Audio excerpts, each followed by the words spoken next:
Are you tired of feeling like your emotions are getting the best of you? Like they're controlling you? Do you ever feel like you're overreacting or misunderstanding people?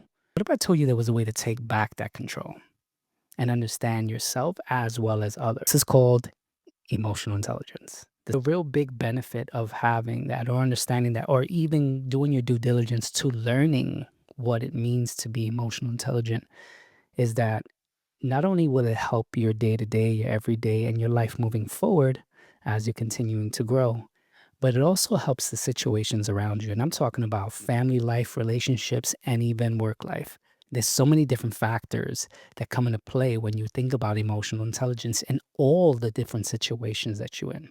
And to me, it's like you have this in your arsenal where you are not only growing within yourself, but you're actually inspiring others to, and I think about it in that way because when you see one person reacting one way to the same situation as another individual, and you wonder like, what is like, how are you able to do that? Why doesn't that make you upset? Why doesn't that piss you off? It's such a, to me, a level up in life. Now, first things first, what is emotional intelligence? It's not about being emotionless. It's the ability to recognize, understand, and manage your own emotions, as well as recognize, understand the emotions of others. No matter how much I've looked at, researched, or dove into when it comes to this subject, I'm always finding key points of it that really, really help me as I apply it. And the big key there is to apply what you learn, right? It's not about like knowledge is power, it's about the application of that knowledge. So the four key components we have with emotional intelligence is self-awareness, self-regulation, social awareness, and relationship management. So let's dive into each one individually and talk more about it. So the first one is self-awareness, the awareness of yourself. And that's the ability to understand your emotions and its triggers. Like, what is triggering you to feel a certain way or feel the way you feel? What is making you upset? Why is that making you upset? An actionable step for that specifically is to journal. Write down specifically why. Why am I feeling this way? Write down the feelings, specific, exact, letting it out, writing it on paper allows you to internalize it and look at it in a specific way. Key two is self-regulation, managing your emotional reactions instead of reacting. Very big one for me.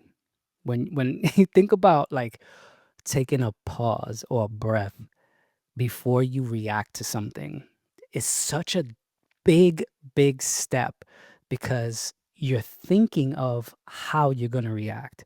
And there's so many people have been saved, literally saved by doing that specific thing, just taking a breath and not reacting right away to what's going on. And what you want to do is you want to choose your response instead of allowing your emotions to choose the response for you. And number three, we have social awareness, the ability to understand the emotions of others and being able to read a room.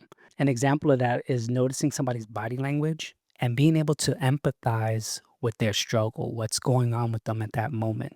And an actionable step for that is actively listening. When somebody's speaking their emotions, you are genuinely interested in what they have to say. The next one is relationship management, using your awareness of your own and others' emotions to build stronger, healthier relationships. And an actionable step for that is to practice open communication, giving feedback, clear feedback, respectfully, and being open to taking that feedback as well. Super important. Now, what are the benefits of emotional intelligence?